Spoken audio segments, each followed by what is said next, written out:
akamaro k'ubutumwa bw'ubugorozi n'ivugurura bwaje bukenewe rwose buwembura imitima yari yarabye bugakiza imibiri yamunzwe n'indwara.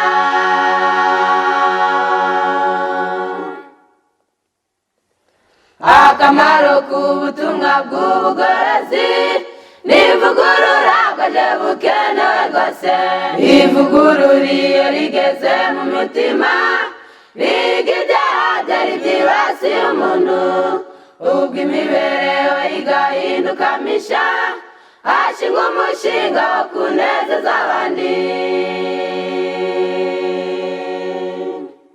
inshuti bakundwa, twongeye kubaramutsa ngo Uwiteka abahire. Uyu ni wa mwanya mukunda tuganiriramo ijambo ry'Imana. Turi abagorozi bakora umurimo w'ivugurura n'ubugorozi, tukaba tugiye kuganira hamwe ijambo ry'Imana mu nsanganyamatsiko itubwira ijambo Babuloni. Ni mwene so mugiye kuganira, ni Ntakirutimana Emmanuel, ndi mugenzi wanyu musangiye kujya mu ijuru. Ngaho mbere yuko twimbika muri iyi nsanganyamatsiko yacu ngo tuyungukeho ubumenyi, tumenye n'iki dutwaye, reka aho muri mwubaha Imana tubanze twiragize Imana dusenge, hanyuma dukomeze mu nsanganyamatsiko yacu. Ugize neza Mwami Imana, weho dutije kurama ukadutiza n'ubwenge ngo tuganire ibyiza, uhabwe icyubahiro. Tugiye kwiga ijambo ryawe, twunguka ubumenyi, turebe icyo bidutwaye, tumenye icyo twakwirinda. Bana natwe muri uyu mwanya kandi uhire abumva bose, uhire cyane abumva biteguye kumvira, tubisabye mu izina rya Yesu, amen. Nkuko twari tumaze kubabwira insanganyamatsiko yacu y'uyu mwanya, tugiye kuganira ijambo Babuloni. Iri ni ijambo rivugwa cyane mu isi nkirisito. Abazi Bibiliya bararivuga, abemera Imana n'ijambo ryayo bararivuga. Akaba ari ryo tugiye kuganira ngo tumenye ngo Babuloni ni iki, Babuloni inkomoko yayo ni iyihe, Babuloni bisobanuye iki. Hari n'abantu bajya babigira nk'utuntu tw'udukino n'udusetso n'urwenya, bamwe bakitana ngo ni Abababiloni. Mbese ibyo byose ni ibiki? Nicyo tugiye kurebera hamwe. Ku basoma Bibiliya, iri jambo Babuloni rifite inkomoko ya kera. Nimusoma umugabo witwaga Nimurodi kera, muzamusoma mu Itangiriro igice cya 10, ahantu yubatse ubwami bwe. Ni umurongo wa 10. Igihugu yimyemo ubwa mbere ni Babeli na Ereki na Akadi ni Karune no mu gihugu cy'Ishinari. Iri jambo Babeli na Babuloni ni ikintu kimwe, ni ahantu hamwe. Uyu mugabo w'umunyamaboko witwaga Nimurodi wo mu rubyaro ukomoka kuri Nowa, mu bakomotse kuri Nowa, hariya yashinze ingoma, hariya hiswe Babeli. Niyo ntandaro, niryo jambo rya mbere ry'ijambo Babuloni, niyo nkomoko ya mbere y'iri jambo Babuloni kuko bifitanye isano. Noneho hariya n'ubundi, ku basoma amateka ya Bibiliya muribuka ko nyuma y'umwuzure Imana yasubiye mu itegeko yari yarahaye abakurambere bacu ba mbere, irababwira ngo abarokotse n'ubundi nibongere batatane bagwire isi. Ariko abantu bitewe no gukunda kwibera hamwe banze kumvira iryo tegeko ry'Imana ribasaba gutatana bagakwira mu isi, ahubwo bo bateranira ahantu hamwe. Nk'uko Bibiliya bitubwira mu Itangiriro igice cya 11, ngo bubaka umunara, ni hari y'Ibabeli n'ubundi, ngo bahubaka umunara muremure bavuga ngo bagiye kwigerera iyo hejuru mu ijuru, bishakira izina rimenyekana, basuzguye itegeko ry'Imana. Ibyo babikoze ko bari bazi ko Imana ikomeye. Abari barababanjirije mu kugoma imaze kubatsembesha umwuzure, bumvaga ko niba ko umunara bakagera ku ijuru, umwuzure nuza ntacyo uzabatwara. Noneho Imana iramanuka ibanyuranya indimi. Ndahera ku murongo wa 5 w'icyo gice cya 11, ariko ni hahandi muri cya kibaya cy'Ishinari, kampere 2, bagenda berekeye iburasirazuba, babona ikibaya kiri mu gihugu cy'Ishinari, barahatura, barabwirana bati mureke tubumbe amatafari tuyotse cyane, kandi bagira amatafari mu cyimbo cy'amabuye, bakayafatanisha ibumba mu cyimbo cy'ibyondo. Baravuga bati mureke twibakire umudugudu n'inzu ndende y'amatafari ndende izagere ku ijuru, kugira ngo twibonere izina rimenyekana, twe gutatanira gukwira mu isi yose. Uwiteka amanurwa no kureba umudugudu n'inzu ndende abana b'abantu bubatse. Uwiteka aravuga ati doraba ni ubwoko bumwe n'ururimi rumwe, ibyo nibyo babanje gukora, none nta kizabananira gukora bagishatse. Reka tumanuke tuhahindure, ururimi rwabo rubemo nyinshi zinyuranye, be kumvana. Uwiteka batataniza gukwira mu isi yose, barorera kubaka wa mudugudu. Nicyo cyatumye witwa Babeli, kuko ariyo Uwiteka yahinduriye ururimi rwabo mu isi bose, rukavamo nyinshi zinyuranye, kandi ariyo yabakuriyeyo akabatataniza gukwira mu isi yose. Aha kera abantu bari ubwoko bumwe, bafite ururimi rumwe, bahuje umugambi n'intego. Noneho umunsi bagomeye Imana, bakumva bakubaka n'umunara ngo bazayihunge, bayicike, ye kubageraho, ye kubafata, ye kubahana. Nibwo Imana mu bushobozi bwayo, kuko ishoboye byose, yiyambaje intwaro yo kubanyuranya indimi. Ubwo bari banyuranye indimi rero, bake bahuje ururimi bagiye ukwabo, bake bahuje ururimi bajya ukwabo. Ya nzu ndende, uwo munara bari bagiye kubaka, barawuta, baratatana. Aha byabereye hiswe Babeli, ngo nicyo cyatumye hitwa Babeli. Noneho tugendeye kuri aya mateka, kuko iri Babeli, Babuloni, ni ijambo rimwe mu mvugo yenda z'indimi zitandukanye, ariko ni ijambo rimwe rifitanye isano. Mu ijambo rimwe birasobanuye ngo ni urudubi, cyangwa se ni urujijo, cyangwa se ni ukuvurungana, cyangwa se ni ukudahuza. Ibi nibyo busobanuro bw'iri jambo Babuloni. Duhereye kuri iki gitekerezo, aba bari bahuje ururimi, bahuje n'ubwoko n'umugambi, umunsi bari basobanijwe indimi, batatanye, bataye umushinga, uko kudahuza, urwo rudubi, urwo rujijo, uwo muvurungano, umwe abwira undi mu Gifaransa, undi azi Icyongereza, undi azi Igiswahili, undi azi Ikilatini, undi azi Ikidage, kandi bitari bisanzwe. Iyo vurugu cyangwa se umuvurungano, nibyo byasohoje iryo zina Babeli cyangwa se Babuloni, urujijo, urudubi no kuvurungana. Noneho mu mateka yakurikiyeho nyuma, ahagana mu kinyejana cya 6-7 imbere y'ivuka rya Yesu, muri za 600 imbere y'ivuka rya Yesu, cyane cyane uhereye nko muri 612, hariya i Babuloni, hariya n'ubundi byabereye umugabo witwaga Nebopolazari, niho yari afite ubwami bwe, ariwe waje gusimburwa n'umuhungu we Nebukadinezari. Ubwo byari ahagana muri 605 imbere y'ivuka rya Yesu. Nanone haje kubera ikindi kintu gishimangira iryo zina rivuza urudubi, urujijo, kudahuza. Icyo ni igiki? Nuko bari abwami bw'i Babuloni bari bafite ingeso yo gusenga imana nyinshi. Ubwo si imana yo mu ijuru, ahubwo ni ibigirwamana byinshi.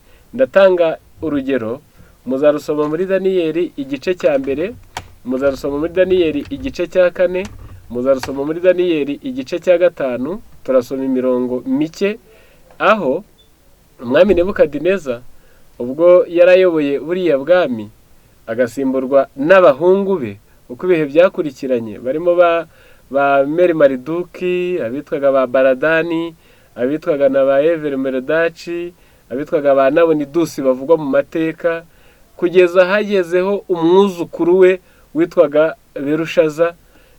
Ubwo muri icyo gihe cyose Babuloni iriya, aho ngaho uriya munara wari uri, aho ngaho Nimurodi yari yarashinze kapitali y'igihugu cye, hari imana nyinshi zisengwa. Mbibutse ko abahanga basobanura indimi, abanyaramaya, iri jambo Babuloni bo bavuga ngo ni Babu Irani, bisobanuye ngo ni irembo ry'imana nyinshi. Noneho mu gihe cya Nebukadineza hariya hantu hari ahantu hasengerwa imana nyinshi. Kadutange nk'urugero, mwibuka igihe Nebukadineza yanyagaga bari abasore b'Abaheburayo, yatwaye Hananiya, atwara Azariya, atwara Daniyeli, atwara na Mishayeli. Ayo niyo mazina yabo nyirizina yerekezaga ku mana yo mu ijuru y'Isirayeli. Noneho abagejeje i Babuloni babahinduriye amazina bendeye ku bigirwamana byabo. Umwe yitwa Bedenego, undi yitwa Saduraka, undi yitwa Meshaki. Noneho nimusoma Daniyeli igice cya 4 umurongo wa 5, ariko hanyuma Daniyeli wahimbwe Beluteshazari mwitiriye imana yanjye. Ku bafite izindi bibira n'umurongo wa 8, ubwo na Daniyeli bamwita Beluteshazari, ariko ibibiri iravuze ngo mwitiriye imana yanjye. Ibi byose mbabwiye ni ukubereka ko hari i Babuloni hasengerwaga imana nyinshi cyane, hari urujya n'uruza, abava iburyo babisikana n'abavuye ibumoso, abavuye amajyaruguru babisikana n'abavuye amajyepfo, buri wese agiye gusenga imana yayobotse kandi zose zitandukanye. Noneho ibyo byaje kuzura neza igihe umwuzukuru wa Nebukadineza witwa Berushaza yakoraga ibirori. Igice cya 5 umurongo wacyo ni uwa 4, haranditse ngo banywa vino bahimbaza ibigirwamana, iby'izahabu, iby'ifeza, iby'imiringa, iby'ibyuma, n'iby'ibiti, n'iby'amabuye. Urumva bari bafite imana nyinshi. Ibigirwamana by'izahabu ntabwo ari ikigirwamana kimwe cy'izahabu, hari byinshi by'izahabu, hari byinshi by'imiringa, hari byinshi by'ifeza, hari byinshi by'ibyuma, hari byinshi by'ibiti, hari byinshi by'amabuye. Hariya hari urujya n'uruza rw'abantu bajya gusenga imana nyinshi zari zihari. Ubwo bihamya rya zina urutubi, urujijo, umuvurungano, Babuloni cyangwa se Babu Irani, irembo ry'imana nyinshi. Noneho iri jambo Babuloni ntabwo ryarangiriye muri aya mateka ya kera, ahubwo no muri iki gihe cyacu cya gikirisito iri jambo Babuloni ryakunze gukoreshwa kenshi.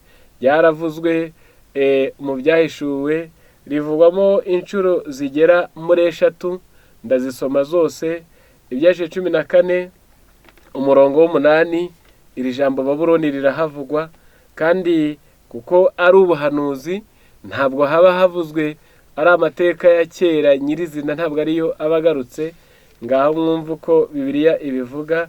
14:8 marayika wundi wa kabiri akurikiraho ati iraguye Babuloni, wa mudugudu ukomeye wateretse amahanga yose inzoga n'izuba ry'ubusambanyi bwaho. Iraguye Babuloni, wa mudugudu ukomeye. Ahandi bivugwa ni ibyahishuwe 17:5, ahavuga ibya Maraya nta gushidikanya ni itorero rinyuranye n'amategeko y'Imana. Iki gice kubagikunda kugikurikirana turaza kubireba mu kanya, kerekeza ku itorero rya Roma ari ryo Gatolika. Ariko umurongo wa 5 niwo nshaka. Mu ruhanga rwe afite izina ry'amayoberane byanditswe ngo Babuloni ukomeye, nyina w'abamaraya kandi nyina w'ibizira byose byo mu isi. Ahandi iyi Babuloni yavuzwe ni ibyaje 18 umurongo ni uwa 4, ahavuze ngo numva irindi jwi rivugira mu ijuru, rivugira mu ijuru riti ubwoko bwanjye nimusohokemo kugira ngo mwe gufatanya n'ibyaha byawo, mwe guhabwa no ku byago byawo. Umugwa uvugwa hano ni Babuloni. Mbese uwabihera ku murongo wa 2 arangurira ijwi rirenga ati iraguye Babuloni ikomeye, ihindutse icumbi ry'abadayimoni, aharindirwa imyuka mibi yose n'ibisiga byose bihumanye kandi byangwa. Kuko amahanga yose yanyoye ku nzoga yanyoye inzoga arizo ruba ry'ubusambanyi bwo mu mudugudu, kandi abami bo mu isi basambanaga nabo, abatunzi bo mu isi bagatungishwa n'ubwinshi bw'ubutunzi bwawo no kudamarara. Numva irindi jwi rivugira mu ijuru riti, bwoko bwanjye nimubusohokemo, kugira ngo mwe gufatanya n'ibyaha byawo, mwe guhabwa no ku byago byawo. Ngaho muri Bibiliya havuzwe Babuloni, niba muyumvise ivuzwemo inshuro 3 kandi mu mvugo zitandukanye. Ngaho nk'abantu dukunda gusoma ibyanditswe, dusoma Bibiliya n'ibitabo by'umwuka w'abahanuzi bidusobanurira cyangwa se bidufasha kumenya ubuhanuzi, reka tugerageze gusobanura muri iki gihe cya gikirisito iyi Babuloni yavuzwe gatatu. Ako gatatu ni iki? Ako gatatu ni akahe? Byagenze bite? Iyi Babuloni ni igiki? Ngaho reka mbanze mbabwire uburyo yavuzwe inshuro 3 ku bakunda ibitabo by'umwuka w'abahanuzi. Mu gitabo cy'intambara ikomeye ni urupapuro rwa 65, ni igitabo cy'icyongereza. Haravuga iyi Babuloni ni icyigisho cya 4 cyitwa abawaridensi, cyangwa se ku basoma ibi bitabo ni abavoduwa.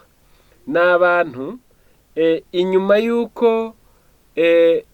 y'uko ukuri kw'ijambo ry'Imana kugoretswe, isabato igahindurwa hagashyirwaho icyumweru, abazimu bagasengwa biswa batagatifu, ibishushanyo bigasengwa byiswe ko bikirisitutse, amategeko y'Imana akakwa agaciro kayo.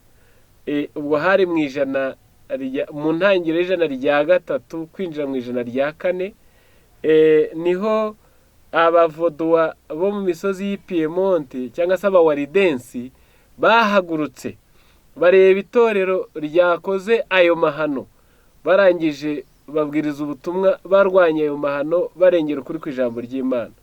Haranditse ngo abawaridensi cyangwa se abavoduwa bari bamwe mu baturage ba mbere bo mu Buraya, bari batunze ibyanditswe byera bihinduye mu rurimi rwabo.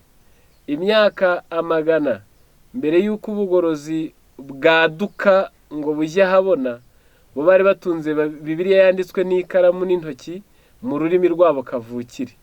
Bari bafite ukuri kwayo kutavanzwemo ikinyoma, nicyo cyatumaga babyukirizwa akarengane n'urwango bikomotse ku barwanyaga ukuri. They declared the Church of Rome to be the apostate Babylon of the apocalypse, and at the peril of their lives they stood up to resist her corruptions. Bavuze ko itorero gatolika ry'i Roma ariyo Babuloni yahakanye yo mu byahishuwe, kandi barahagurutse barwanya guhindana kwaryo, batitaye kuzimiza ubuzima bwabo. Mwibuke ko ubupapa bwakoze akarengane burwanya bene nk'abo batinyukaga kuvuga ukuri. Ariko ijambo nshaka abasoma mu zirikane, ubwo muri iki gihe cyacu cya gikirisito, Babuloni ya mbere yavuzwe ni itorero gatolika ry'i Roma ryahakanye. Ababwiriza babwirije icyo kibwirizwa ba mbere ni abavoduwa cyangwa se abawaridensi bo mu misozi y'Ipiemonte. Aba nibo babaye ababwiriza ba mbere. Icyo bari bavuze ni ibi binyoma, uru rujijo, kuvanga ukuri n'ibinyoma, kuvanga ubukristo n'umupagani. Ndabisubiramo, muri icyo gihe cyari kimaze kuba isabato yarahinduwe hashyirwaho umunsi w'icyumweru. Muri icyo gihe cyari kimaze kuba abapagani basengaga imana zuba, God Sun, bakayisenga ku munsi w'izuba, on Sunday. Bari banyuzwe no kubona binjiye mu cyitwa itorero, ariko bagiye kujya basenga kuri wa munsi w'izuba. N'ubundi kuvanga, uko kuvanga. Abapagani bari basanzwe baterekera abazimu bababo bapfuye. Kubona none bagiye kubiyambaza byiswe ibikirito ngo batagatifujwe n'abatagatifu. Bari banyuzwe no kubona umuzima ari umuzimu nta gihindutse, n'abitwa ko ari ab'Imana bemeye nk'ibyo ngibyo.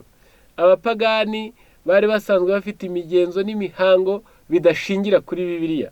Bari banejejwe no kwibona mu itorero n'ubundi rizagira ibihimbano n'imigenzo n'imihango, batitaye kubanza gusoma ngo mbe Bibiliya yabivuzeho iki. Noneho uko kuvanga ukuri bakavangamo n'ibinyoma. Abapagani bari basanzwe basenga ibiti n'amabuye, bagasenga inka, bagasenga imbwa, bagasenga ihene n'ibigirwamana. Bari banyuzwe no kwibona babarizwe ibishushanyo, icya Yesu n'icya nyina Mariya, byahujwe nabo bari kubisenga, bakabiheka, bakabikorera, binameze nk'ibyo bari basanzwe bafite by'ibibumbano. Bari banyuzwe no kubona ukuri n'igipagani byivanze. Urwo ruvange rw'ibitavangwa niyo Babuloni ya mbere, ryari itorero gatolika. Ababwiriza babyo ni abawaridensi cyangwa se abavuduwa bari batuye muri iriya misozi. Noneho ibi nibyo byavuzwe no mu Byahishuriwe 17. Uriya maraya wahavuzwe ni iryo torero nyine, ariko ngo mu ruhanga rwe afite izina ry'amayoberane ryanditswe ngo Babuloni ukomeye, nyina w'abamaraya. Babuloni ukomeye, nyina w'abamaraya. Ubwo nawe yarabyaye, abyaye kandi abyara udukobwa tumeze nkawe. Ibi muzabisoma mu gitabo cy'umuhanuzi Ezekiyeli, igice cya 16, umurongo ni uwa 44. Uyu muhanuzi yavuze imvugo ishobora kudufasha kuri iyi ngingo. Haranditse ngo, dore uca imigani wese azagucira uyu mugani ati, nyina n'umukobwa ni ubutarutana, uri uwa nyoko, wanga umugabo we n'abana be, kandi uri umwe na bene nyoko, banze abagabo babo n'abana babo. Nyoko yari umuhetikazi, nawe so yari umwamori.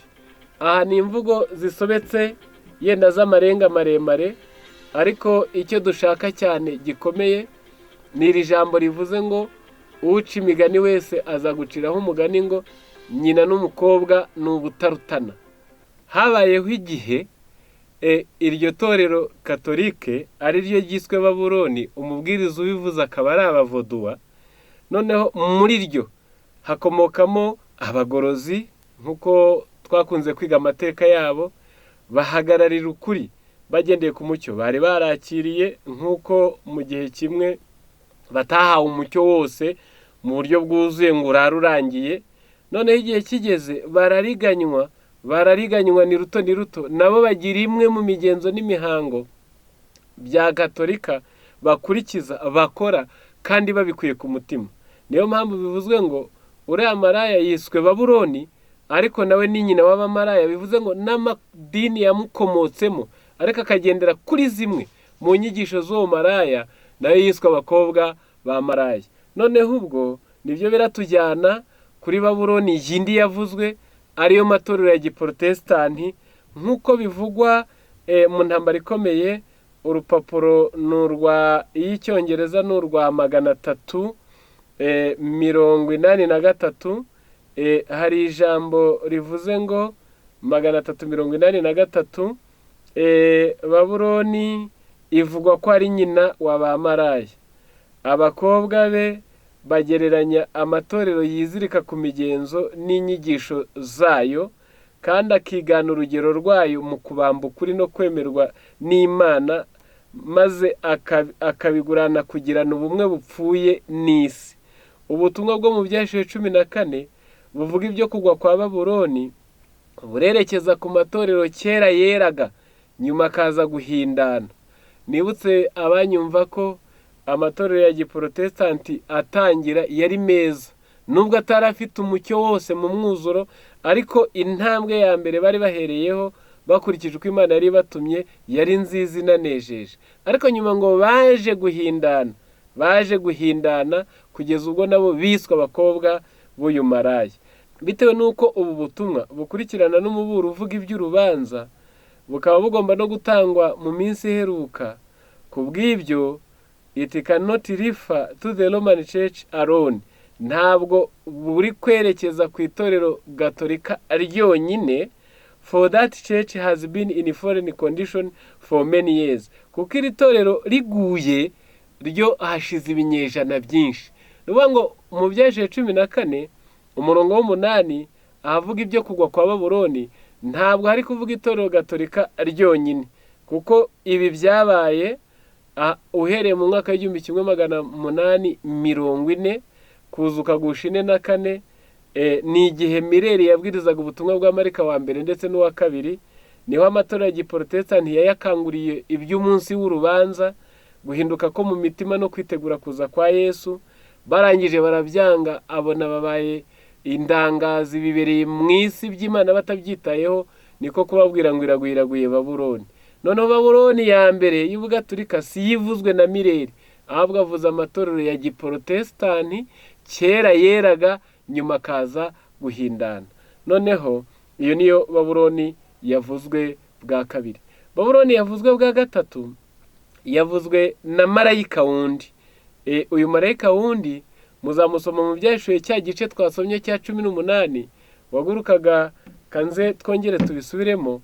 Uyu marayika wundi nawe avuze ibya Babuloni, noneho nayo mwumvi yavuze ngo ni iyihe, kuko ubwo Gatolike iyo yararangije kugwa, abaporotesitanti mu gihe cya Mireri bayisanzeyo nayo baragwa. Ibyahishuwe 18 rimwe. Hanyuma y'ibyo mbona marayika wundi amanuka mu ijuru afite ubutware bukomeye, isi imurikirwa n'ubwiza bwe.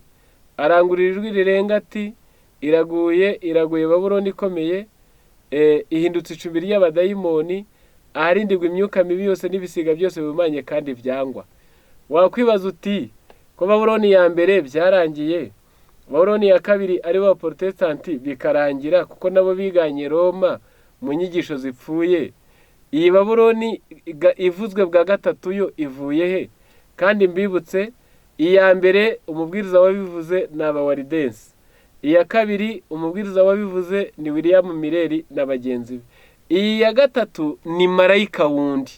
Kubize marayika wundi ni ubutumwa buheruka buzabugambiriye kugarura itorero ku kibanza cy'intumwa, ni ubutumwa buheruka buzabugambiriye kwerekana itorero rimeze nk'iryo Yesu yasize, ni ubutumwa buheruka buzabugambiriye ko habaho ivugurura, hakabaho ubugorozi muri buri hame, kandi ingeso mbi yose abantu bakayizibukira.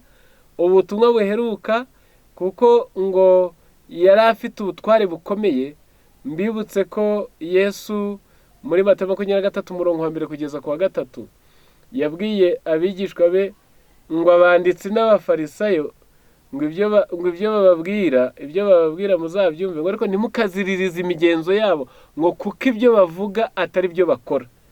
Aho hagatandukana na Matayo 7:29, aho bavuze ngo Yesu we yabigishaga asa n'ufite ubutware, yabigishaga nk'ufite ubutware, ntase n'abanditsi babo. Mbese abanditsi bavugaga ibyo badakora, Yesu we akigishanya ubutware avuga ibyo akora. Matayo 7:29. None uyu marayika wundi nawe ngo yari afite ubutware bukomeye, bivuze ngo ni ubutumwa buzaza atari imvugo gusa, ahubwo imvugo ariyo ngiro bashyira mu bikorwa kuruta kuvugisha amagambo. Ubwo butumwa nibwo buheruka bwahanuwe, ari bwo mwumva ubu. Noneho uyu marayika wundi nawe yavuze ibyo kugwa kwa Babuloni. Ubwo Abagatolika baguye, icyaguye nticyongera kugwa. Ubwo Abaporotesitanti biswe Babuloni bakagwa, icyaguye nticyongera kugwa. None se uyu uhagaze ninde noneho ugiye kugwa bikavugwa na marayika wundi?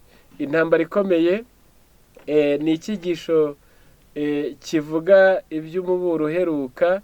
Ni urupapuro rwa 605, ni urupapuro rwa 606. Intambara ikomeye 606.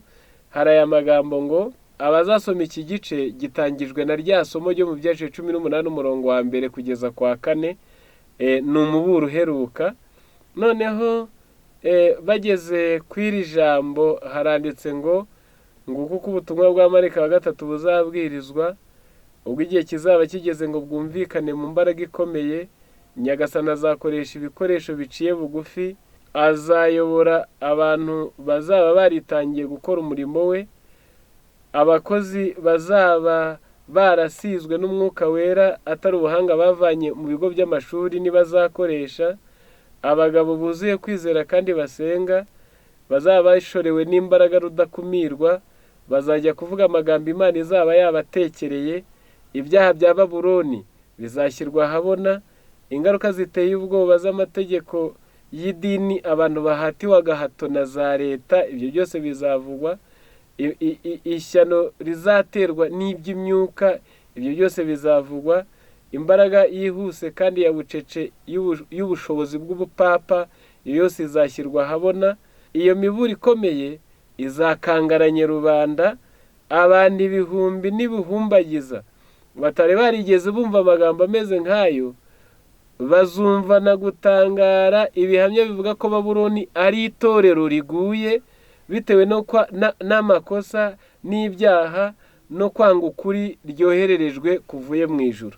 Iri jambo ryo ndarisubiramo: in amazement they heard the testimony that Babylon is the church, fallen because of her errors and sins, because of her rejection of the truth sent to her from heaven.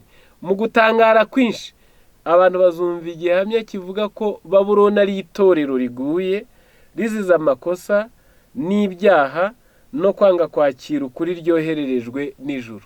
Bibutse ko muri iki gihe cya karindwi cya Laodikiya itorero ryohererejwe ubutumwa buva mu ijuru, ariyo nama y'umugabo ukiranuka wo guhamya, ni itorero ry'Abadivantisiti b'umunsi wa karindwi. Inama yababwiraga ngo nibagura izahabu ari byo kwizera n'urukundo, nibagura imyenda yera ari iyo mirimo yo gukiranuka, nibagura umuto gusiga ku maso ari bwo buhanga bw'umwuka wera. Ibyo byose bikubiye mu kwivugurura no kwigorora kugira ngo banogere Imana bitewe no gusubira inyuma kwabo kwabaye gikwira. Noneho hano baravuze ngo abantu bazumva na gutangara ko Babuloni ari itorero riguye rizize ibyaha n'amafuti no kwanga kwakira umucyo ryohererejwe n'Imana ukomotse mu ijuru. Rero ngiyo Babuloni ivuzwe bwa gatatu. Noneho abantu bagomba kujya baramenya kubitandukanya, kuko iyi Babuloni yagiye ivugwa kenshi mu byanditswe byera, abantu ntibasobanukirwe ngo ikivuzwe ni igiki, ikitavuzwe ni ikihe. Kandi iyi Babuloni umubwiriza ubivuze ni marayika wundi. Noneho ku bakunda gusoma ibitabo, muzasoma igitabo cy'abakurambere n'abahanuzi ku rupapuro rw'124. ubwo kigiye guhuza bya bindi byose tuvuze. Urupapuro rw'124 haranditse ngo muri iyi si ya gikirisito abantu benshi bajya batera umugongo inyigisho z'ukuri kwa Bibiliya zigaragara, ahubwo bakishyiriraho indongozi zahimbwe n'abantu n'utugani tw'uduhimbano two kunyura kamere, nuko ibyo bakabigira umunara bazuririraho bajya mu ijuru. Abantu bishingikirije ku bibwirizwa biva mu kanwa k'ababwiriza b'intyoza, mu gihe bigisha ko umunyabyaha atazapfa kandi ko agakiza gashobora kuboneka umuntu bitamusabye kumvira amategeko y'Imana. Iyo abavuga ko ari abayoboke ba Kristo bemeye urwo rugero, if the professed followers of Christ would accept God's standard, yabaye abavuga ko ari abayoboke ba Kristo bemeraga kuyoborwa n'urugero rwashyizweho n'Imana, ni ukuri bose bakabaye mu bumwe. But so long as human wisdom is exalted above his holy words, ariko igihe ubwenge bwa kimuntu buri gushyirwa hejuru y'ijambo ry'Imana ryera, there will be division and dissension. Ikizakurikiraho ni amacakubiri n'ibice mu bantu. The existing confusion of conflicting creeds and sect is fiercely represented by the term Babylon, which prophecy of Revelation 14:8 and 18:2 applies to the world-loving churches of the last days. Noneho urujijo ruriho mu myizerere itandukanye yatumye habaho n'amadini atandukanye rugereranywa n'ijambo Babuloni, ari ry'ubuhanuzi bwo mu byace 14 na 18 bwerekeje ku matorero yo muri iyi minsi y'imperuka akunzwe na benshi. Ibi mu byumve, Abefeso 4:5 hariho Imana imwe, hariho umwami umwe, hariho kwizera kumwe, hariho umubatizo umwe. Weho nanjye turamutse dusenza Imana imwe, iyo dusenga tukayiyoboka mu kwizera kumwe, twajya kubatizwa tukabatizwa kimwe, nta gushidikanya twarema idini imwe. Impamvu hariho amadini menshi, icyabiteye ngo nta kindi, ngo uru rujijo ruriho imyizerere itandukanye yatumye habaho amadini atandukanye. aba menshi aragenda aragwira anyuranije imyizerere. Nicyo cyatumye byiswe ngo ni Babuloni. Aya madini ya none yose yakubiye hamwe, habanje ubugatolika burwanije amategeko y'Imana, hakurikijeho ubuprotestanti bwiganye imigenzo n'imihango by'ubugatolika, haherutse itorero riheruka ry'Abadivantisiti b'umunsi wa karindwi, niryo torero riheruka, nicyo gihe cya karindwi. Nabo bivuzwe ngo bagize ibyaha n'amafuti no kwanga kwakira umucyo bohererejwe n'Imana uvuye mu ijuru, aribyo bibabwira kwivugurura no kwemera ubugorozi, kugira ngo nibura bahagarare bemye imbere y'Imana bahamanya n'ukuri kw'ijambo ryayo. Noneho ibyo byose ubirunze hamwe bivuguruzanye, binyuranye kandi bidahamanya n'ijambo ry'Imana, nibyo byiswe Babuloni. Ngo n'aya madini yo mu minsi y'imperuka kandi akunzwe na benshi, niyo yiswe Babuloni. Noneho bana b'Imana muduteze amatwi, mbese we ntubibona ko nk'uko ku munara w'i Babeli banyuranije indimi, bikazavaho kunyuranya amoko, bikazavaho kunyuranya imipaka y'ibihugu, bikaba urujijo n'urudubi abantu bagatatana, nk'uko i Babuloni hari hubatse buriya bwami, hari urujya n'uruza rw'abagiye gusenga imana nyinshi zitandukanye. Niko no muri iyi minsi ya none Imana imwe ituye mu ijuru, Yesu umwe, umwuka wera umwe, ijuru tuzajyamo rimwe, ababiyoboka babiyobotse mu buryo butandukanye. Urwo rudubi, urwo rujijo nibyo byiswe Babuloni. Noneho twerekera ahagana ku kwerekeza ku musozo, mbese ni ibiki bituma itorero riba Babuloni? Kuko n'abaprotestanti batangira kera bareraga, kuko na Laodikiya itorero riyivugwamo ry'Abadivantisiti b'umunsi wa karindwi ubutumwa bahawe bwari ubw'ukuri. Ni igiki none gituma abantu bigeze bemewe n'Imana bahinduka Babuloni? Mu gitabo cy'intambara ikomeye, ni urupapuro rwa 383, abasoma igifaransa ni 415. Itorero iryo ari ryo ryose, nubwo ryaba ryera ritunganye, Imana iryemera, iyo rikoze ibintu bibiri riba ribaye Babuloni. Ngaho haranditse ngo amatorero menshi ahakana inyigisho za Roma, yigana Roma mu bucuruzi bwayo bw'ibizira hamwe n'abami bo mu isi. Amatorero yemewe mu bihugu iyo yihuje na za leta z'isi, ikindi akongera kwihuza n'andi madini ashaka kwemerwa n'isi. Ijambo Babuloni rivuze urujijo niryo riba rikwiriye kwitwa icyo cyita idini, nubwo byose bibwiriza bivuga ko bivana inyigisho muri Bibiliya, bikaba bigabanijemo udutsinda n'uduce twinshi tutabarika, kandi bikaba bifite n'inyigisho n'imyigishirize itandukanye. Nasomye byinshi ariko reka nca akaronko kubishaka. Itorero ryose nubwo mu bahanuzi ryaba ryarigeze rivugwamo mu gihe runaka ko ryera, ko Imana iryemera, ariko igihe cyagera rikagwa, ryarangiza rikihuza na za guverinema zo mu isi, ryarangiza rikihuza n'andi madini ngo rishaka kugira ngo mu isi ryemerwe. Ijambo Babuloni rivuze urujijo niryo riba ribereye kwitwa icyo kiyita idini. Ni ukuvuga ngo kwihuza n'isi ukihuza n'andi madini, ibyo nibyo bituma icyari itorero gihinduka Babuloni. Uyu munsi wa none ni uko amadini ahagaze, yihurije mu bumwe, yihuza n'isi, bagakorana muri gahunda zahuranije 100%. Ibyo nibyo bituma icyitwa itorero icyo cyaba kiri cyo cyose gihinduka Babuloni. Erega ubwo kubasenga n'abakunda Imana, niba hari ubutumwa bwabwiye rubanda kuva muri Babuloni, murasoma mu gitabo cy'umuhanuzi Zekariya, mu gitabo cy'umuhanuzi Zekariya igice ni icya 2 umurongo wa 11, mu zindi bira n'uwa 7, haranditse ngo yewe Siyoni wicaranye n'umukobwa w'i Babuloni iruka ucike. Siyoni wicaranye n'umukobwa w'i Babuloni iruka nurangiza ucike. Ibi byarabaye n'igihe i Yerusalemu harimburwaga. Yesu yari yarabanje gutanga umuburo, aho habigishwa be ngo nibabona ikizira cy'umurimbuzi gihagaze ahera, izo zari ingabo z'Abaroma zagombaga kugota Yerusalemu. Uzaba ari hejuru y'inzu, uzaba ari mu mirimo, kwari ugusohoka bakiruka. Nubwo mwaba muri mukuri, muvuga ko mukurikiza amategeko y'Imana, ariko ukabona iyo sekte, icyo gice wayobotse cyihuje n'andi madini, ukabona baricaye baremanye inama, ukabona bihuje n'isi, ukabibona ukabirebesha amaso, Bibiliya irakubwiye ngo iruka nurangiza ucike.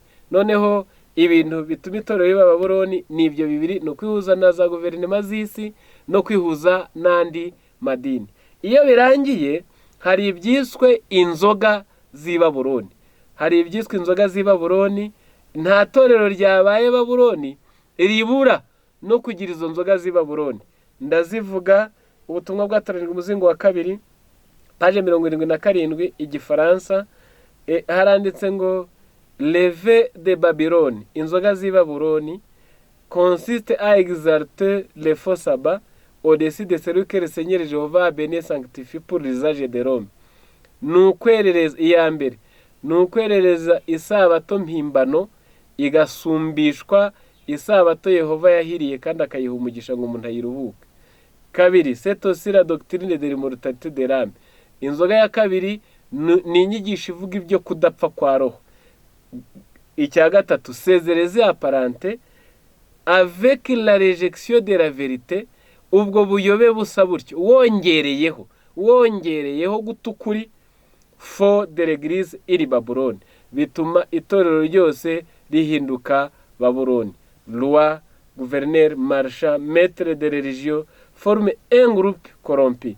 Hanyuma ku musozo, abami bo mu isi, abategeka bo mu isi, abatunzi bo mu isi, abayobozi b'amadini bose bakibumbira hamwe bakarema itsinda ryahindanye. Ndasubiramo inzoga z'i Babuloni, aho usengera nawe ubirebe. Icya mbere, isabato y'umunsi wa 7 ni ukuyikuraho, hakererezwa isabato y'umunsi w'icyumweru. Yaba ari inzoga y'i Babuloni.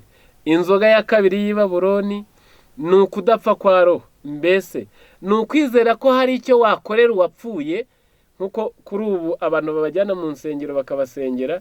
Ni ukwizera ko uwapfuye hari icyo yagukorera, nkuko bamwe babiyambaza. Ibyo nibyo byiswe ngo kudapfa kwa roho.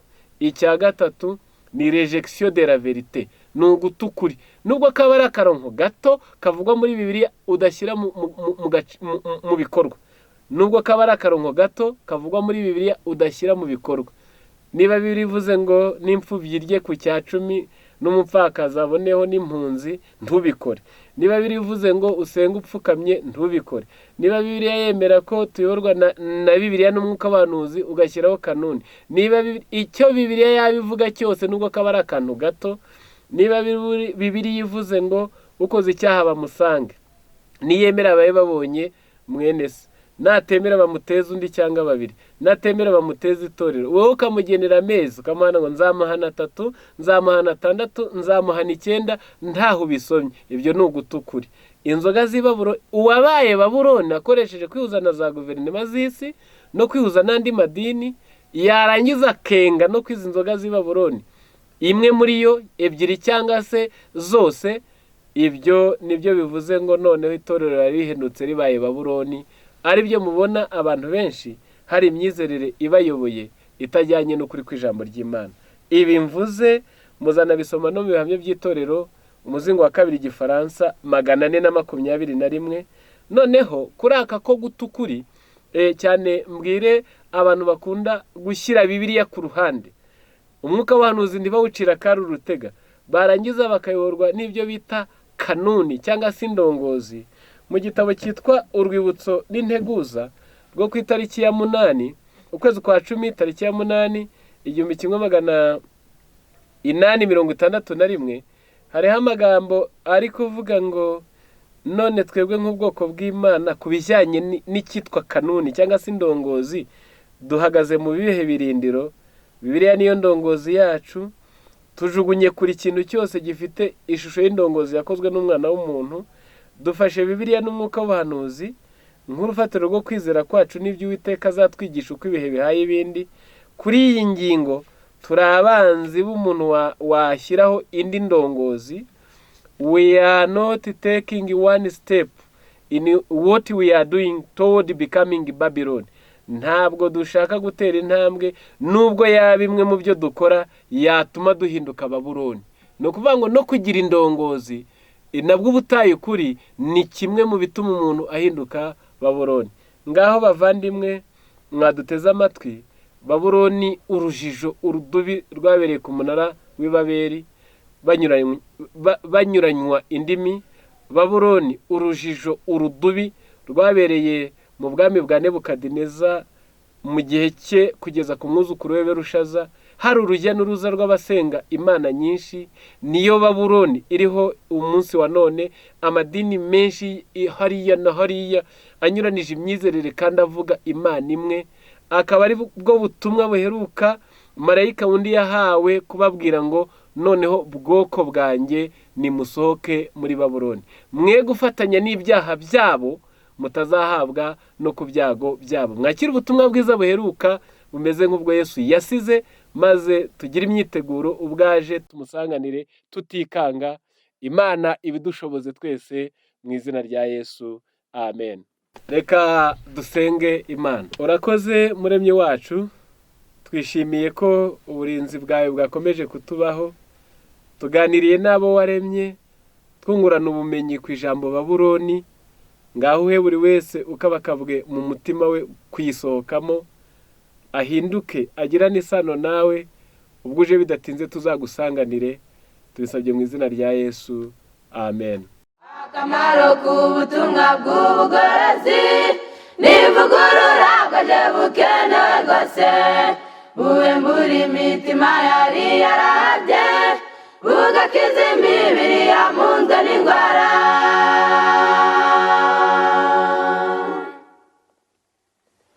Akamaro k'ubutumwa bw'ubugorozi n'ivugurura bwaje bukenewe rwose, ivugurura iyo rigeze mu mitima, riga ibyaha byari byibasiye umuntu, ubwo imibereho igahinduka misha, hashingwa umushinga wo kunezeza abandi.